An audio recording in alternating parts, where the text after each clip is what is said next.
están? Mi nombre es Leandro Prieto, trabajo en el área de fortalecimiento institucional de la Dirección de Género y Diversidad Sexual de la Universidad Nacional de San Martín, la UNSAM, y hoy voy a entrevistar a Ale López Bench. Voy a pasar a presentarlo y luego vamos a conversar con Ale. Ale López Bench es activista trans e intersex de Argentina, fundador de la organización Argentina Intersex. Es director del Comité Intersex del GALAC y miembro del panel de concesión de apoyos del Fondo Internacional Trans. Ale, muchísimas gracias por compartir este momento con nosotros. Muchísimas gracias por la invitación, muchísimas gracias por haberme convocado más bueno, en este mes que nosotros celebramos el mes de la visibilidad intersex.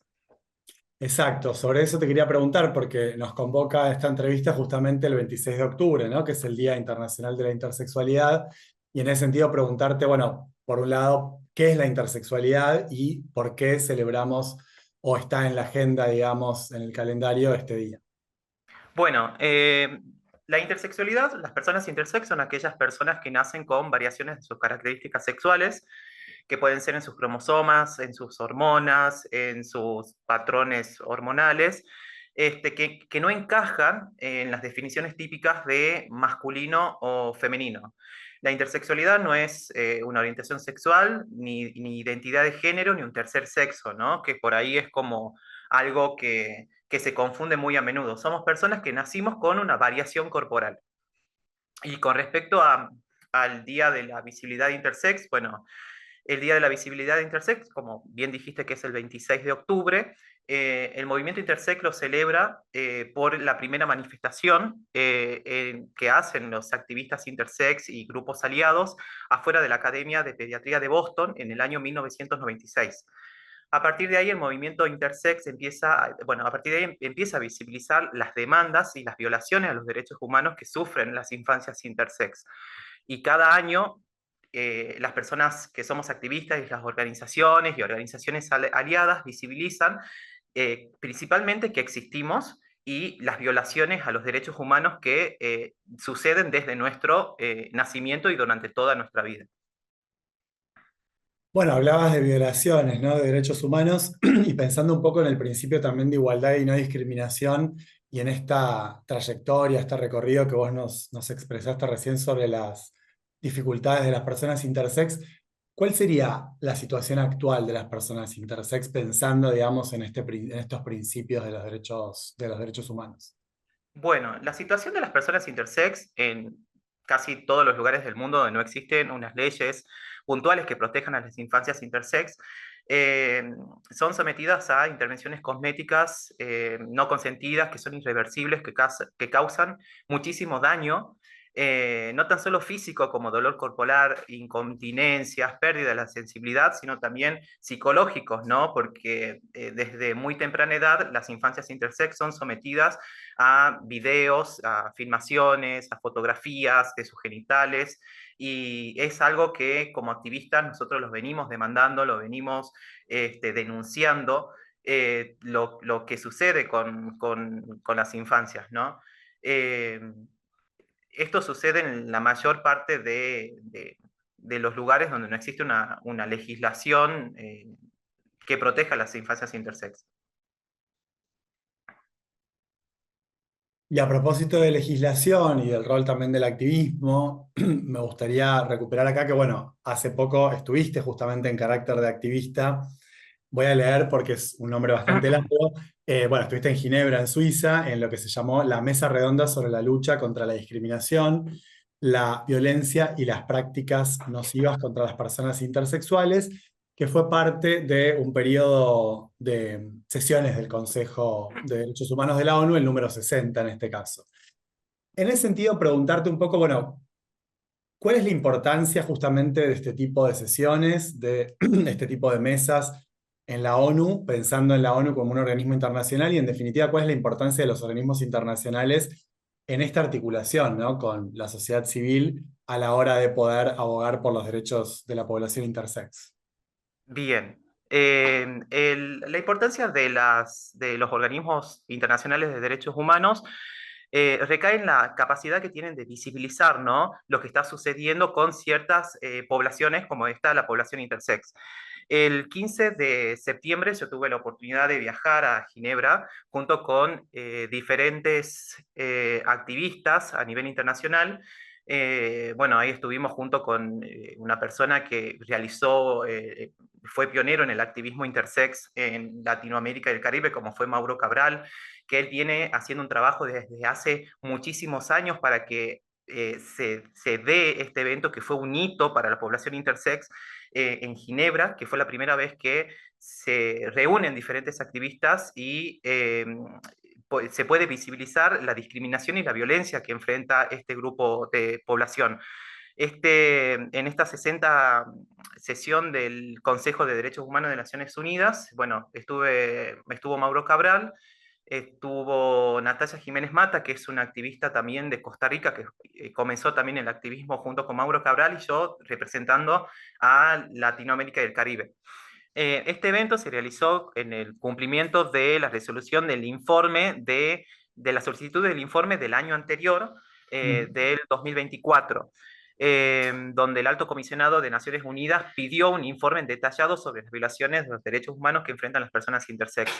En Ginebra lo que se hizo es una mesa redonda donde participaron, bueno, personas intersex, y bueno, pudimos hablar también con la Organización Mundial de la Salud, que fue un evento como muy importante para nosotros que nos reciba la Organización Mundial de la Salud. Y también con ONU Mujeres también estuvimos. Y bueno, y pudimos, el movimiento Intersex sigue una agenda, todos seguimos una agenda y un trabajo que está en común acuerdo entre todos. Y bueno, fue un evento como un hito a la población intersex.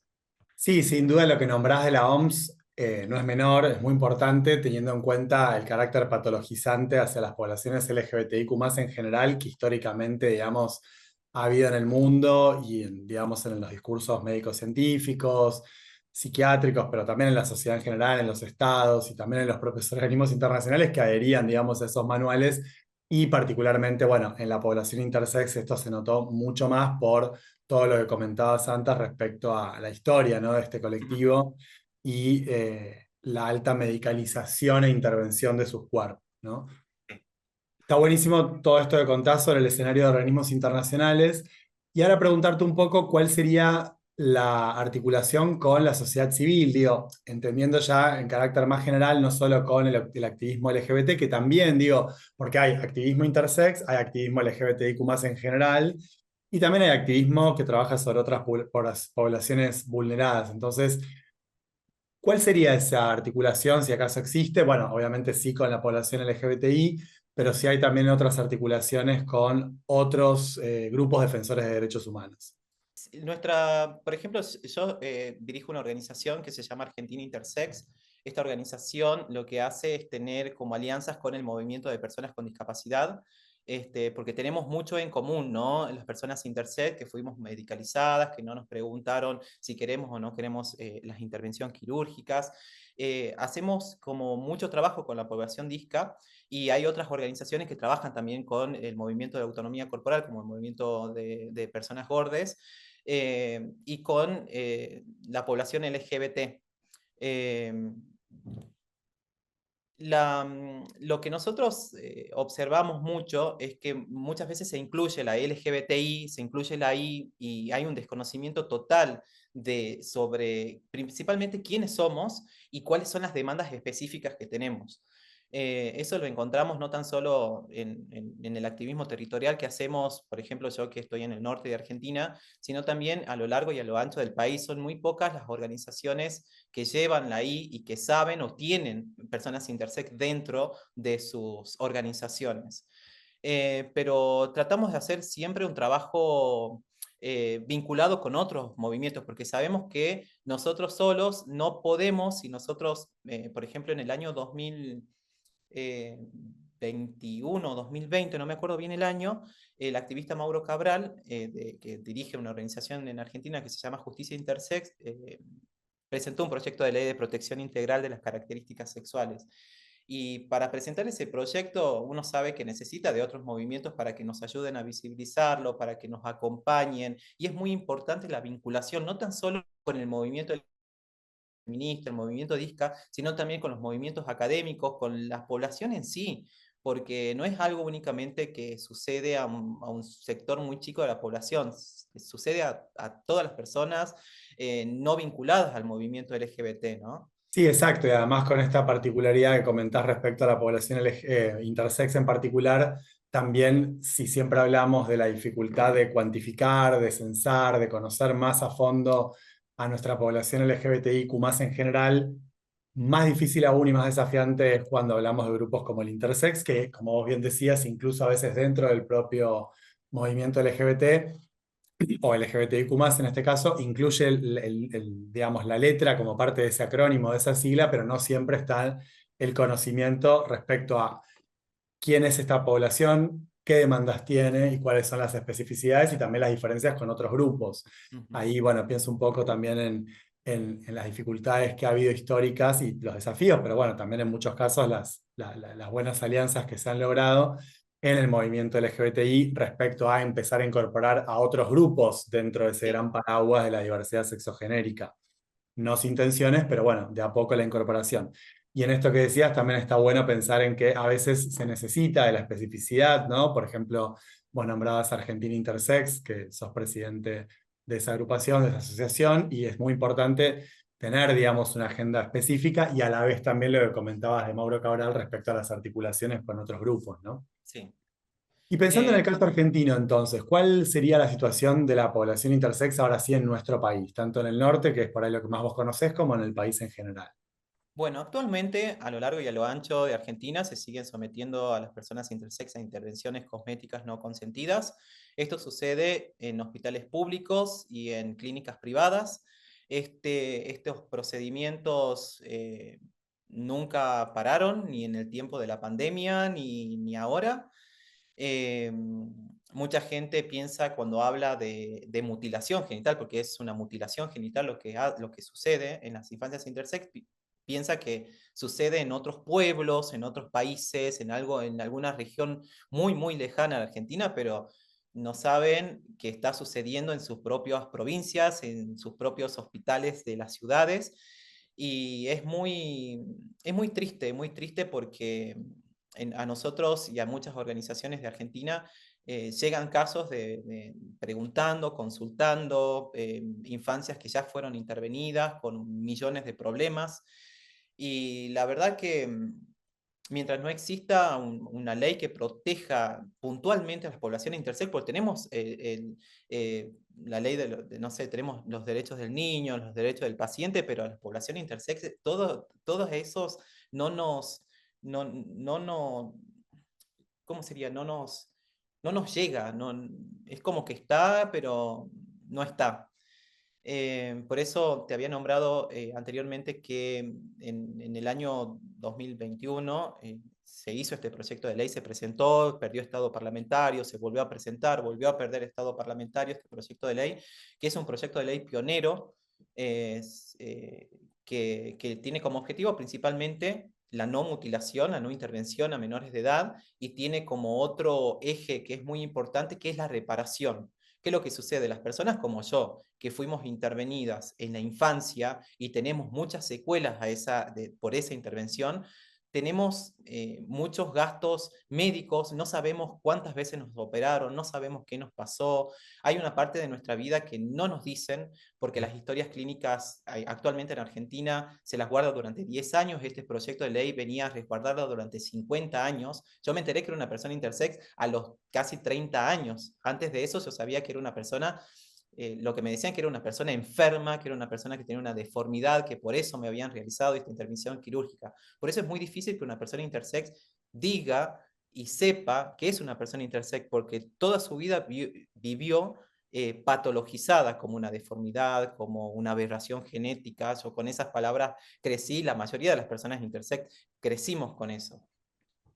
Sí, incluso lo que vos comentabas de tu historia personal, y bueno, gracias por compartirla, creo que coincide por lo que vengo también, digamos, recabando de información con otros testimonios, ¿no? De personas intersex que se enteran, digamos, de esta situación y de la intervención sobre sus cuerpos en la infancia, aleatoriamente ya a edad adulta y a veces encontrando documentación como una partida de nacimiento, por ejemplo. Así que Sí. sin duda se necesita legislar sobre eso y, bueno, entender que también las instituciones, en este caso la médica, pero podríamos estar hablando de cualquier otra institución, no son, digamos, primero no son neutrales al género, pero además no están tampoco exentas de sesgos vinculados a la manera en la que construimos precisamente esas instituciones y las operaciones, en términos generales, no operaciones médicas necesariamente, sino la operatoria o las estrategias de sus instituciones.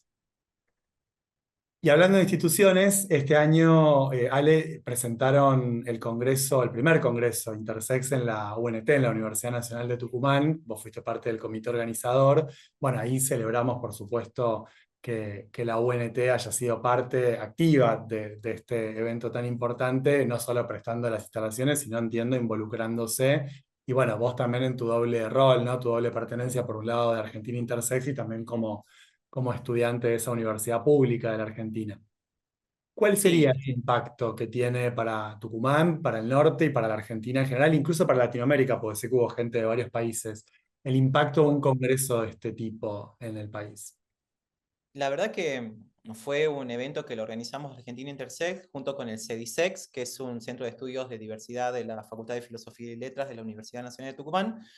Y la verdad que fue un año prácticamente de trabajo, de poder organizarlo al proyecto y de poder, con toda la falta de recursos que tiene el movimiento Intersex y que actualmente también está enfrentando por la crisis política y económica que hay en Argentina en las universidades públicas, ¿no? Pudimos hacerlo gracias a la predisposición de prestarnos el espacio, de prestarnos absolutamente todo lo que necesitábamos y pudimos traer a diferentes activistas de Argentina y participaron virtualmente diferentes activistas también de Latinoamérica y el Caribe.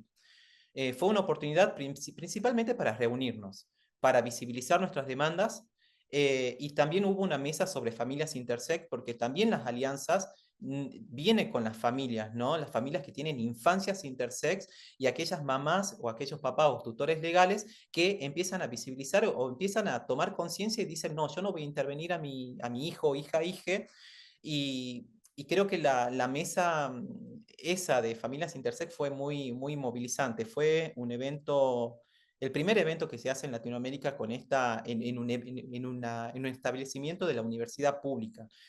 Y la verdad que tuvimos cerca de 70 conectados a través de internet y más o menos como 40 personas de manera presencial. Superó ampliamente nuestras expectativas y bueno, tuvimos muy buenas eh, como devoluciones de la jornada y bueno, el año que viene en el 2026 ya estamos como trabajando para ver primero y principal dónde se va a hacer, cómo se va a hacer, cómo van a ser los ejes, porque estamos ahí pensando cómo darle una vueltita, a un cambio a esas primeras jornadas y que sigan todos los años eh, este evento. Sí, bueno, otra vez, ¿no? Celebrar la importancia de este tipo de jornadas en una universidad pública. Y acá también retomo un poco lo que vos comentabas respecto a la dificultad que está atravesando la universidad pública en la Argentina por el desfinanciamiento, y sin embargo las universidades siguen produciendo congresos, jornadas, siguen proveyendo de calidad académica, de excelencia y de un montón de programas estudiantiles para, digamos, carreras de grado, posgrado, pregrado y demás. Y a propósito de eso, bueno, hablar un poco justamente de parte, ¿no? Porque es muy amplia la oferta en género y diversidad de la UNSAM, pero bueno, más que nada la oferta que nos relaciona directamente, nos vincula desde la Dirección de Género y Diversidad Sexual de la UNSAM, que son las diplomaturas, que tenemos dos actualmente vinculadas a la temática, una de las cuales es una oferta directa de la Escuela IDAES, la Escuela Interdisciplinaria de Altos Estudios Sociales, que se llama Diplomatura en Políticas de Género y Diversidad Sexual con Perspectiva de Derechos Humanos. Vos, Ale, sos estudiante de esa diplomatura y bueno, un poco preguntarte qué te llevó a anotarte, a ser parte de la Diplo como estudiante y también, bueno, si considerás que hay parte de ese contenido que estás pudiendo o que podrías aplicar en este rol también tuyo como presidente de Argentina Intersex, cómo, el propulsor de los derechos de la población intersex y de las poblaciones LGBTI en general. Bueno, la verdad que a mí principalmente me interesó mucho la diplomatura, principalmente por dónde se estaba desarrollando, que es la Universidad Nacional de San Martín, que yo tuve la oportunidad de participar en un evento hace como 2 años. Presenté un trabajo sobre la situación de las personas intersex y me gustó mucho la calidad de personas, el recibimiento, y yo en ese momento trabajaba en el Ministerio de las Mujeres, Género y Diversidades. Y yo decía, bueno, en algún momento de mi vida quisiera estudiar aquí, era como algo que tenía como pendiente. Aparte de la excelencia académica que están ofreciendo, porque es algo que hay que decirlo. Bueno, justo salió esta diplomatura bueno, yo tengo un pensamiento bueno, uno como activista también tiene que formarse, también tiene, yo sé que no todas las personas acceden al conocimiento por diferentes razones, pero bueno, ya que yo puedo, bueno, me inscribí teniendo miedo que no me acepten porque como yo todavía estoy en el transcurso de recibirme y la verdad que pude acceder a la diplomatura, a ciertos conocimientos que no sabía o lo sabía pero no lo tenía a profundidad. Los profesores, la verdad que los profesores que están dictando principalmente tienen un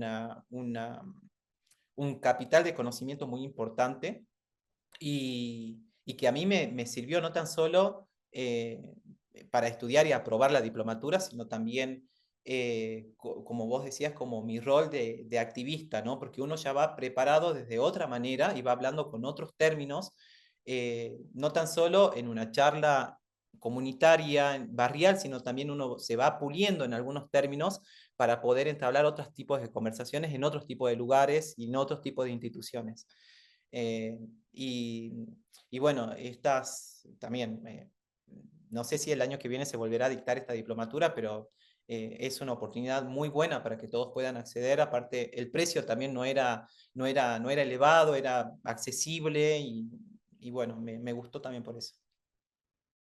Y Ale, la última pregunta, ya cerrando y pensando justamente en el futuro, y respondiendo, sí, la idea es abrir la diplomatura en una cohorte en 2025, en 2026, así que bueno, esperemos que pueda continuar. Pensando en el futuro, no ya de la diplomatura, sino en el futuro de la población intersex y de la población LGBTI en general, vos nombraste algo que creo que lo pusiste en palabras como, bueno, pusiste la falta de recursos, hablabas un poco de las dificultades por la coyuntura política, que también lo podemos decir como una época muy bisagra respecto a lo cultural y por supuesto también a lo económico, pero bueno, una cuestión política de viraje mundial, una geopolítica muy compleja y también, bueno, Argentina también en una situación muy particular. En ese sentido, ¿cómo ves el futuro de la población LGBTIQ más en general y de la población intersex en particular? Eh, es, Voy a hacer como, actualmente, como todos sabemos, en Argentina estamos pasando como estas oleadas de discursos de odio. Está siendo como muy difícil, está siendo bastante difícil, por lo menos desde el activismo que yo hago, que es el activismo intersex, poder salir, poder hacer, por ejemplo, un evento intersex, como fue la primera jornada. Esa primera jornada no estuvo exenta de mensajes por redes sociales de odio, porque también los medios hegemónicos fogonean, ¿no? Esos mensajes de odio, porque recuerdo que publicaron en un medio masivo de Tucumán, un medio de comunicación masivo, el flyer de las jornadas y los mensajes llegaron hasta nuestras casillas de correo, hasta nuestros Instagram personales, redes sociales personales, y la verdad que estamos en una situación como muy difícil. Yo no soy una persona que diga, bueno, con el amor y todos unidos nos salvamos, porque no es así. Creo que nos salvamos votando bien eh, y, y- y uniéndonos en el sentido de basta de fracturas también dentro del movimiento, ¿no? Porque dentro de los movimientos también existen fracturas, también existe, bueno, yo no me hablo con aquella organización por tal y tal cosa. Es momentos de unirnos, es momentos de dejar atrás aquellas rivalidades y, y pensar cómo salimos de todo esto, cómo trabajamos mientras este este gobierno está al frente, ¿no? Con respecto al futuro de las poblaciones intersex, yo creo que, bueno, hay diferentes países que ya están tomando conciencia, están presentando circulares, están presentando informes, están presentando recomendaciones. Y hay personas como Mauro Cabral que están trabajando en la despatologización de las personas intersex. Eh, yo lo veo como, todavía es como que me cuesta mirar un poco más allá, pero uno tiene siempre la esperanza de que en algún momento las intervenciones a menores de edad se terminen, ¿no? Que, que la gente tome conciencia que esto sucede y sucede en todos los lugares de Argentina, que es una práctica común en los hospitales, cuando una infancia nace, por ejemplo, con un clítoris que para la medicina es como más grande de lo considerado normal para ellos, inmediatamente se lo corta. Eh, yo tengo la esperanza que yo no me quiero morir sin ver antes un proyecto o una ley. Bueno, proyecto ya lo presentaron, pero una ley que proteja a las infancias intersex. Bien, habrá que seguir trabajando para eso y sin duda que ahí también, como venimos hablando, los organismos internacionales tienen un rol muy importante, sobre todo para poder luego mediar con los estados y tratar, bueno, de generar dispositivos, mecanismos del derecho internacional, pero también lograr después, bueno, que se legislen normas internas, ¿no? En cada país. Así que bueno, ojalá que podamos ver eso. Y no sé si querés agregar algo más o algún comentario, alguna pregunta disparadora que le pueda servir a la gente para pensar en algo, o un cierre, un agradecimiento, una pregunta para mí, lo que quieras. Bueno, no, para cerrar, me gustaría decirles que, bueno, que existen muchas personas intersex, que no somos pocas, que existen organizaciones que trabajan, que seguramente en su provincia hay una persona intersex que está trabajando, que está activando, que sigan y apoyen a las organizaciones intersex, y que compartan esa información, así les llega a todas las personas. Y bueno, agradecerte a vos y a la universidad por este espacio y haberme convocado a mí para hablar de esta temática, para mí me llena de orgullo. eh, y que también en la diplomatura tenga una parte que habla sobre personas intersex, que fue muy bien abordada, eso quiero destacar. eh, y que bueno, que la gente apoya a las personas intersex y que nada, nos siga en redes sociales o si tiene alguna pregunta que nos escriban o si quiere o si son de algún espacio de la organización de la sociedad civil, nosotros damos talleres, damos conversatorios, podemos viajar hacia esos lugares y que nos escriban. Buenísimo. Sí, que se escriba también para esto, ¿no? Para consultar, para hacer redes, para felicitar, para agradecer, para que eso contraste un poco, digamos, y compense un poco con lo que contabas antes de los discursos más odiantes que se envían por mail, por ejemplo, en un momento como de un congreso como el que mencionaba, ¿no? Una jornada. Así que bueno, ojalá que esto también sirva para difundir el trabajo de Argentina Intersex, tu trabajo ahí al frente y que se conozca un poco más sobre la intersexualidad, incluso en los espacios que trabajamos por el género y la diversidad y por las poblaciones LGBTIQ+. Muchísimas gracias, Ale. No, Gracias. muchísimas gracias a vos. Hasta luego.